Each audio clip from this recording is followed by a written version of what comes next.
The conversation is still on the antibiotics resistance crisis in Nigeria. We've given you some facts earlier on the show, and now we promised you that we'll be having a guest with us, and we have Dr. Ifeoluwa Gbala with us this morning. Thank you very much for joining us, Dr. Ife.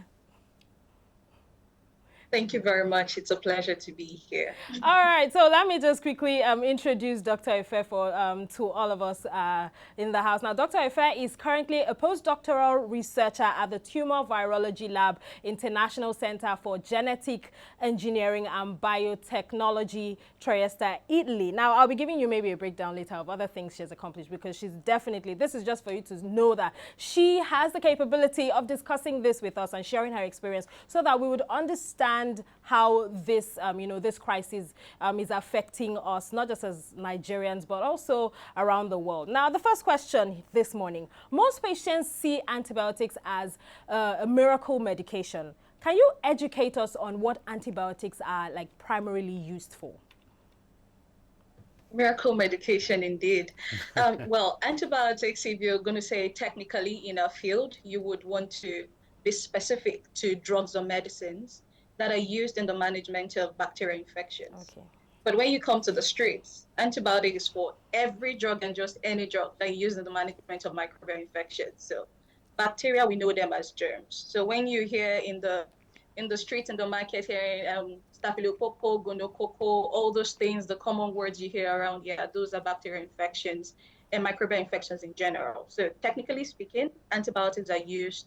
They are drugs used in the management of bacterial infections, but in a lay term, you could say used in microbial infections, which are germs generally. Yeah, thank you.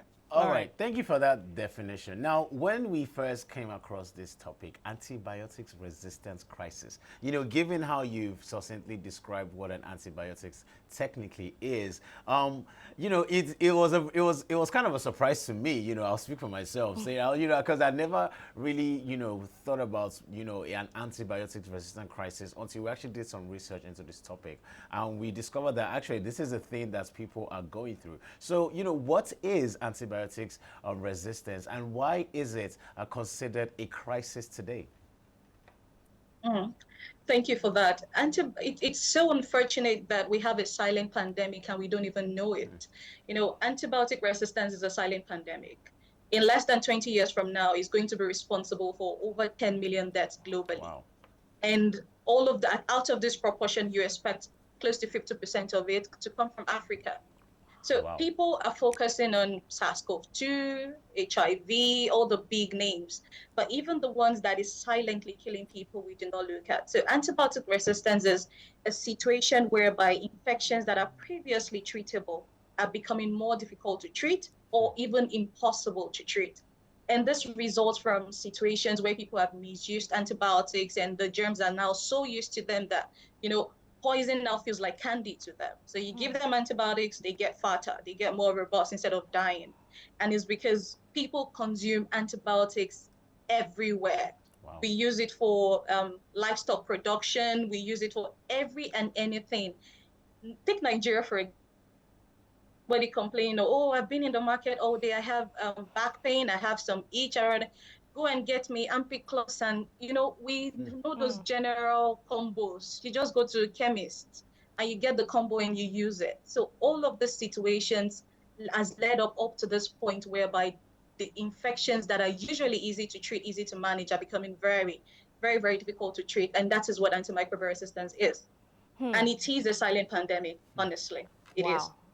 Okay, now you just reminded me of something we were trying to remember earlier on in the show, drugstores, chemists, as we call them. Now, how does the misuse and the overuse of antibiotics by the public contribute to antibiotic resistance? You've explained it to some extent. Now, the reason I'm asking this question is because you said something as regards it is used during in farming, livestock farming. So that means whether or not, or does that mean that whether or not I am actively going to a chemist to get these drugs, because I'm eating cow, goat meat, and all these things, there's a possibility that I am having antibiotics in my system secondarily?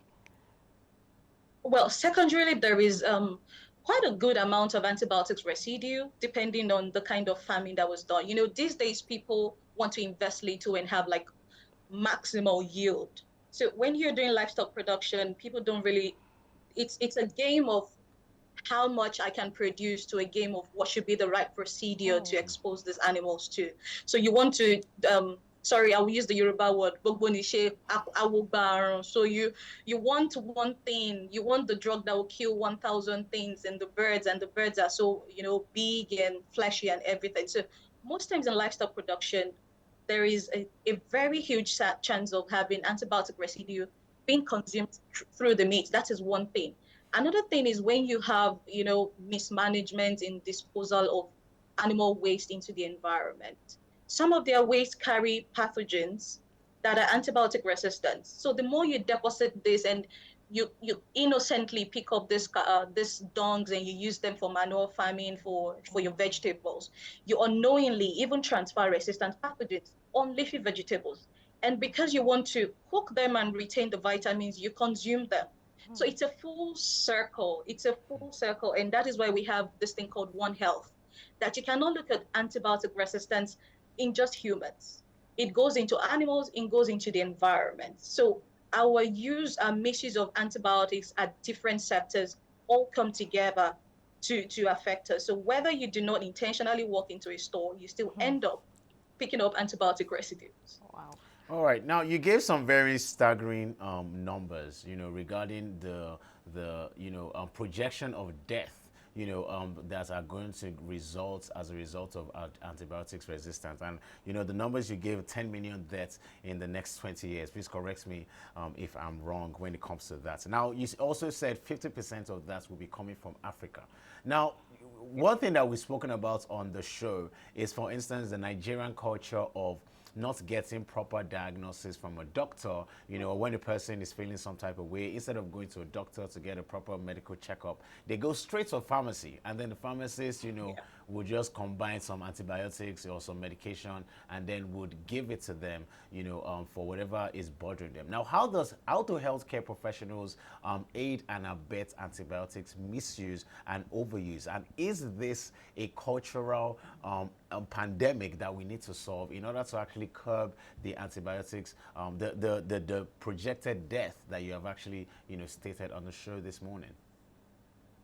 Okay, yeah, the projected debt is actually it's an official data, so it's not just an IFE data. Right. So it's official, and it's something that the WHO, the CDC, they are really, really scared about it, and there is increase in research and development, but that's just on the side. Okay. When it comes to physicians, talking about my personal experience, okay, there are situations whereby doctors just want you to get well, they just want you to get well. They can place their hands on what's going on with you at that moment. You're also an impatient patient who wants to get well as soon as possible. So both of you meet at a common ground, okay? Which is, give me what works, let me get out of here. Don't make money out of me, get me well at the same time. So because of that, they give you what you need in terms of you want to get well. I don't know what's going on with you if I don't run some tests. So I'm going to give you something that will probably, clear everything. And the ugly thing about that is nature is so beautiful that we also have microbes inside of us. We have bacteria that are actually good guys inside of us. And one of their duties is to help us defend the body against infections. When you take antibiotics, they don't put on the Google searchlight and say, are you a good guy, are you a bad guy? They go for all. So doctors, at times, they literally prescribe to you so you can get well, one patient less for the day. And because there is very minimal evidence-based prescription in Nigeria, you realize that there is prescription of tons of antibiotics for something that, could be easily managed by go home, take some rest, eat some vegetables, some fruits, and you have something called clearance that will be done by the body itself. So in a way, physicians also contribute to this, and there are so many things that comes to play in that, but we won't delve into that. Okay. But physicians do abate by, they want you to get well, they don't want you to be on their neck. And if you look at the Nigerian context, a doctor, especially in the government hospital, you have 100 patients waiting in line. You don't really want to write lab tests for everybody, So they literally give you something to get well. So in that way, they contribute to misuse of antibiotics. Okay, so really? now, you've said a whole lot now about, the bacterial infections. So can you share some of the examples of common bacterial infections that are becoming more difficult to treat in Nigeria and, globally, as the case may be? Well, common ones would be the diarrhea. For instance, I don't think there is anybody in our generation that has probably escaped the combo tetracycline flagell, you, you mostly would have ended up on that pedestal at some point. So diarrhea, for instance, food poisoning, pneumonia as well, even wound infections. And wound infections these days that leads to amputation, village people for it. Sometimes it's just drug-resistant infections. Wow. It's just drug-resistant infections, because there was a peculiar case that happened, to a close friend. He was involved in an accident here back in Nigeria, and he was admitted for some time. So his wound got infected, and after prescribing so many antibiotics, they resorted to holy water. So holy water wasn't doing so much of work. It was eventually flown to India, and the damage was so bad that he got the leg amputated. And it was because of resistant pathogens. So it's just one of those things. It's just a terrible situation, really. Yeah. All right, let's talk about the role of stakeholders, because obviously this is, I like how you described it as a silent pandemic. A lot of people do not know, are not, and that is why we're really glad that we're actually doing this on Tea or Coffee this morning, raising this as a important conversation that we need to have. A silent pandemic, as you have described it to be. Role of stakeholders. What role does the government, for instance, have to play in sensitizing about this issue? What role does the public health officials, the public health sector in Nigeria have to play, when it comes to curbing antibiotic resistance, in order for us to actually not hit these numbers, as put out by WHO and CDC? So role of stakeholders, what role, do we have to play as a society in order to curb the antibiotic resistance in our community today? Right. Thank you very much. One thing that is being in the Western world, let me put it like that, is what you call regulation of over-the-counter access. In Nigeria today, you can literally walk to, I'm using the word chemist because that's a familiar thing. You walk to a pharmacy and you can ask for tons of antibiotics without a prescription. So if you really want to step up and curb antibiotic resistance, everybody should come on board as an antimicrobial steward, starting from the government. Limit access, limit circulation, limit consumption. It's a complete chain. So if you're able to limit access and you need a prescription to be able to buy certain antibiotics from the pharmacy, then you limit how much people consume of it. But as long as we have people being able to walk into the stores and buy whatever they need, and even in some situations, I've seen antibiotics being hawked in the market, like pure water.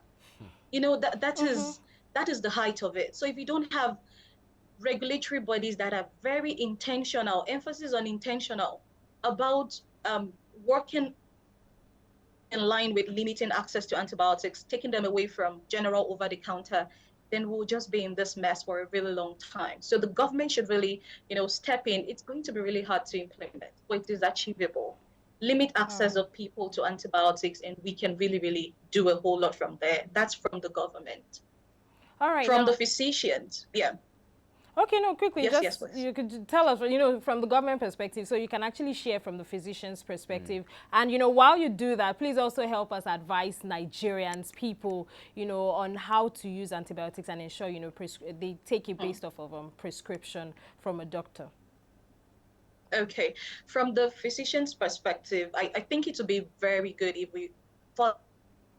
I know you guys are doing it, but there are still some who, we need to further encourage evidence-based prescriptions. The fact that a patient walks in, has a certain symptom that you're familiar with, of course you're good at your job, does not mean that they require the exact prescription you use for patient A, B, C, and D. So we should begin to look at antibiotics or microbial infections from the perspective of personalized medicine, so that you run a lab test, know what the type of antibiotics that would be suitable to really target what is wrong with your patient. And from our parts as consumers, it is very important that you don't think, yeah, Baraka had similar symptoms with me. I'm just going to go into a house, buy and use. Do not self-medicate. The more you take antibiotics that are not meant for you, the more you give these germs the power to grow better and bigger. And another thing that seems to be a major problem, I have been guilty of that previously, hopefully not anymore, is incomplete regimen. Incomplete regimen, a doctor says, take this antibiotic for 2 weeks. Third day in, you're strong, you're kicking, and you're like, man, when you do that, a regimen is actually technical information. They give you a regimen based on technical information of the optimal duration. They know the drug would act to give you, full capacity treatment. But the moment you truncate that, the moment you reduce that, you are telling the organism, I have showed you what people are using against you. Now, lick it, get used to it, and make sure the next time you see it, you can die from it. So that is literally what happens. So we, government, physician, consumers, we all have a work to do towards the antimicrobial stewardship. Thank you. All right, thank you so much for sharing this much knowledge with us, Dr. Ifeoluwa Gbala.